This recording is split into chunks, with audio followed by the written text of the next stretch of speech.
আজকে নাকি আরেকজনের পেট সকাল থেকে গুড়গুড় করছে। কালকে যখন চিকেনটা বানিয়েছিস না, ভালো মনে মানাসনি, ওই জন্যই। তাই খেয়েছে তো, আমার মাও খেয়েছে, আমিও খেয়েছি, তাদের কারোর কিছু হলো না, তোরই হলো।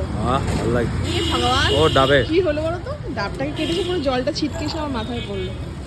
দেখ, শিবের মাথায় জল পড়েছে দুদিন আগে, আজকে আমার মাথায় পড়লো। দিদি আমাদের সারাদিন ব্লগ দেখে, বলছে।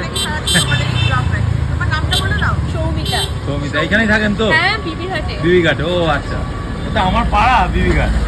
উত্তরাখণ্ড প্রেস। বুঝেছি। যাক, আমরা এখানে ডাব। স্কুলে পড়তে, সেই স্কুলে আমিও স্টাডি করেছি। অ্যান্টনি। ও আচ্ছা আচ্ছা, সব এক্সেল স্টুডেন্ট। যাক, চলো টাটা, বাই বাই।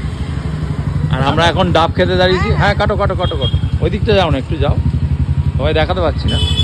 এখন ডাব খাবে, আমি রোজ কেটে দিই, আজকে রাস্তায় খাও। হ্যাঁ, দিয়ে দাও, এবার খেয়ে বলো মিষ্টি কিনা। কচিটা কখনো মিষ্টি হয় না, জানি, আমি তো জানি না, আমি অশিক্ষিত তো। ভালো না, খাও খাও খাও।